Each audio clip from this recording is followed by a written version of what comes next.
네, 안녕하십니까. 깡새 인사이드 강재훈 의원입니다. 오늘은 지수가 굉장히 좋습니다. 거래소나 코스닥이랑 1%대 강세를 보여준다되죠. 파웰 연준 의장의 발언 자체가 우려했던 것보다는 양호했다. 이게 모멘텀이 되면서 시장에서 반등세가 이어지는 그런 모습을 보여준다되죠. 우선 이제 시장 간단하게 보게 되면은 이제 거래소 같은 경우가 뭐 2,960포인트대 여기까지 이제 올라왔고 한 1.3% 정도. 그리고 코스닥이 이제 어제 중요 가격대가 이제 970선 여기를 이제 지켜준 게 굉장히 좀 중요했었는데 딱 그 라인에서 끝났었는데 오늘 현재 1.7% 정도 상승을 하고 있다 됩니다. 당연히 상승 종목 수는 월등히 많다 이렇게 되는 구조이고 수급에서도 오늘 보게 되면 외국인과 기관 동반 매수가 유입이 되는 모습이죠. 그래서 선물 쪽에서는 지금 현재 상승폭을 좀 더 키운다 이렇게도 되고 있는데 오늘 외국인들의 선물 매수가 굉장히 많습니다. 그래서 이게 만기를 앞둔 전날인데도 불구하고 외국인들에서의 선물 매수가 강하게 들어오고 베이시스가 이제 개선이 된 거죠. 그러니까 베이시스가 크게 악화되었을 때는 프로그램 매도 물량이 나올 수 있는 것 이상으로도 나왔었는데 이제 이 베이시스가 개선된다 보니까 금융 투자를 중심으로 한 매수가 유입이 된다 됩니다. 그리고 환율은 계속해서 1190원 전후에서 등락을 보인다 정도. 그래서 이제 1185원 정도가 이탈을 하게 되면은 이제 하락 추세를 완전히 상승 추세에 이탈한다 이렇게 되는 케이스고 지금 중국 같은 경우 속보의 강세를 띠고 있고 미선물은 오늘 보합권 전후에서 계속해서 등락을 보인다 이렇게 보시면 되겠죠. 그래서 오전장에 볼 때는 수급적인 부분이 굉장히 좋은 그런 모습을 보여준다. 간단하게 수급적인 부분에서 외국인들이 이제 얼만큼 더 선물을 살 수 있는지 이것도 좀 체크를 하셔야 됩니다. 선물을 보게 되면 이제 앞전에도 그 얘기를 했는데 외국인들의 선물 쪽에서 매도할 수 있는 물량은 제한된다 이 부분이었죠. 그러니까 앞전에 외국인들이 만기 이후 12월달 만기 이후로 가장 많이 샀을 때가 1,500계약, 그다음에 가장 많이 팔았을 때가 1,660계약이었는데 그 이후로 추가적으로 외국인들이 장중에는 선물에 대한 매도가 더 늘었다 줄었다 반복을 했었지만 결과적으로는 외국인들이 선물에서 매도 규모를 넘지 않았다는 얘기죠.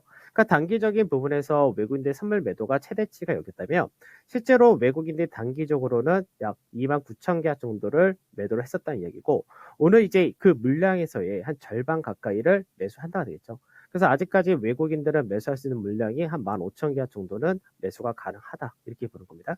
그 다음에 현물 쪽을 보게 되면 현물에서는 이제 그 금융투자에서의 물량이 사실 제일 문제였던 거였죠. 그래서 금융투자의 물량이 이어졌던 그런 케이스였는데 잠시만요.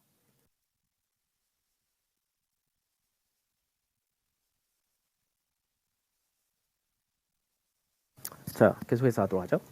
그러니까 금융투자에서도 이제 앞전에 배당으로 들어왔던 물량 이상으로 출회가 됐다라고 말씀드렸는데 그러면 이제 금융투자에서 매도했던 물량이 5,300억 정도가 기본적으로 나왔으니까 베이시스 마이너스 0.1% 정도까지만 될 때 추가로 들어올 수 있는 물량 이게 대충 한 3,500억 정도가 된다 되는 거고 베이시스가 개선될 때 즉 베이시스가 계율이 플러스까지 나오는 상황에서는 1조 이상의 유입이 가능하다가 되겠죠.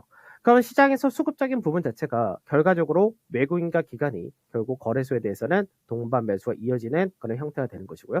그리고 이제 어제도 말씀드렸듯이 이제 옵션에서 양매도 포지션 프리빼기를 했었다고 되는데 이 부분이 이제 오늘 위쪽 방향으로 가게 된다면은 위쪽에 대해서 추가적인 상승과 숨고르기 정도 이렇게 볼 수 있기 때문에 지수에는 여전히 굉장히 좋은 쪽으로 갈 가능성이 높다고 보시면 될 것 같습니다. 다음에 이제 오늘 시장에서 특징을 보게 되면 여기서 재밌는 게 하나 나오죠.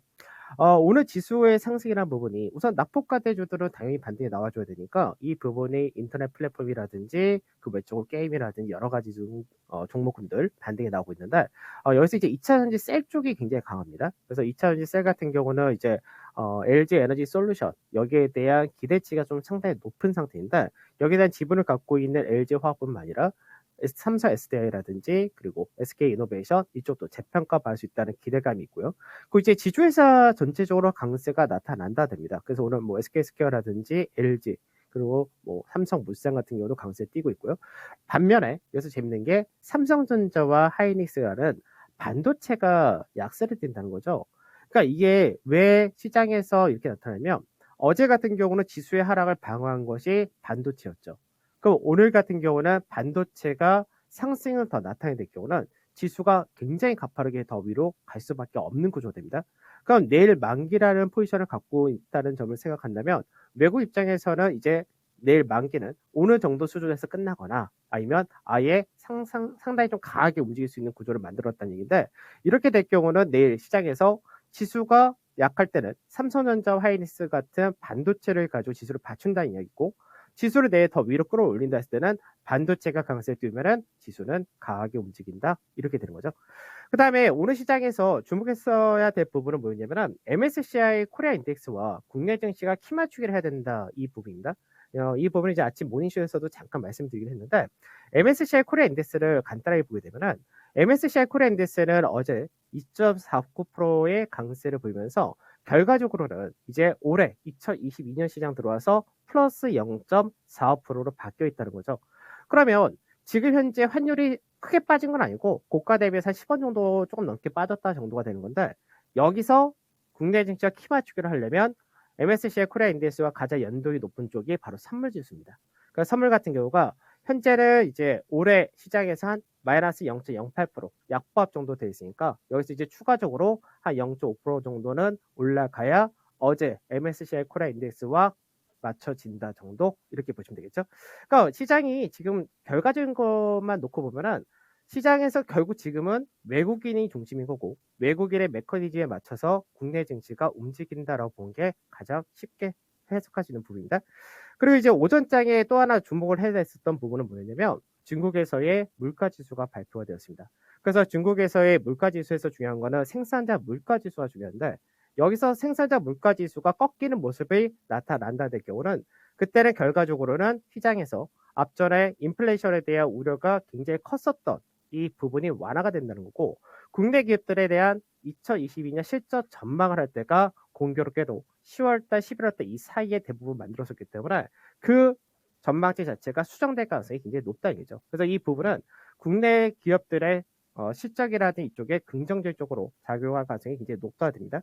그래서 물가 지수를 보게 되면 컨센서스 같은 경우가 11.1% 정도였었는데 실제로는 10.3%로 발표가 되었다는 거죠. 그만큼 물가 지수가 시장에서 기대치보다 더 떨어졌다는 얘기 때문에 인플레이션에 대한 우려는 상당 부분 완화를 시킨다, 이렇게 보시면 되겠죠. 그 다음에 이제 일정을 보게 되면은 이제 거의 중요한 일정 거의 다 끝났습니다. 내일 이제 옵션 만기일이 중요하다, 이렇게 되는데, 옵션 만기일 같은 경우는 지금 현재 좋게 끝난다 될 경우 400포인트 근처까지도 넘어갈 수 있을 것이냐, 이 부분이 됩니다. 그래서 현재까지의 흐름을 봤을 때는 안 좋게 끝난다 하더라도 390에서 395 사이니까 어느 정도 수준이 될 거고, 내일 그게 더 좋게 끝난다 될 경우는 이제 399포인트를 넘어갈 거냐, 이렇게 되는 구조가 되겠죠.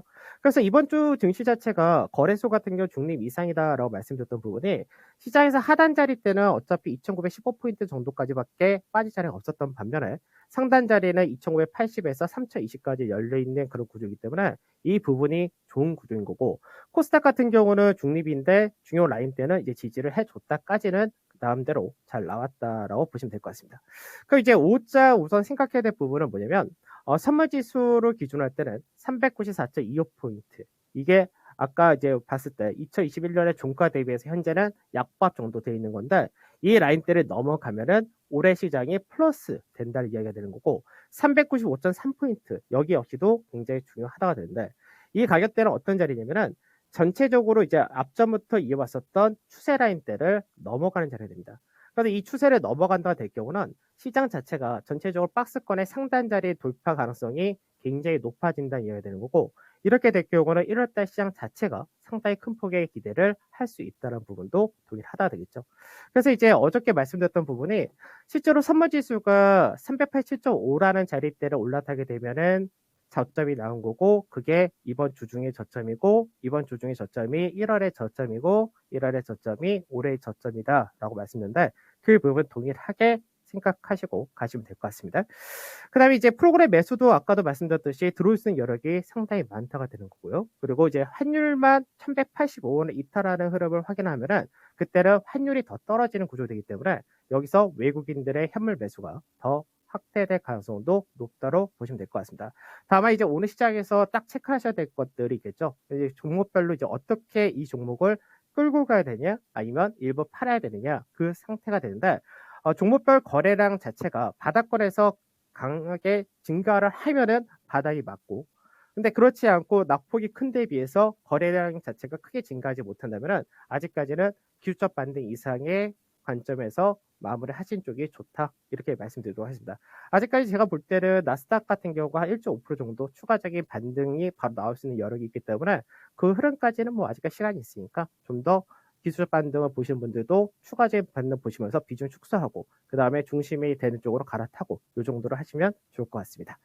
자, 오늘 여기서 마무리하도록 하고 내일 뵙도록 하겠습니다. 감사합니다. 네, 어제 선물지수 기준선으로 제시해 주셨던 387.5포인트 위에서 마감됐고요. 그러면서 오늘 반등이 강하게 나왔습니다. 자, 지수 코스피 1월에 저점 마련했다. 2,909포인트가 어제 저점이었죠. 저점을 마련했다라고 판단을 하고 있고요. 이제 상승을 위한 준비들로 종목들 가운데서는 거래대금을 보자라는 의견 주셨습니다.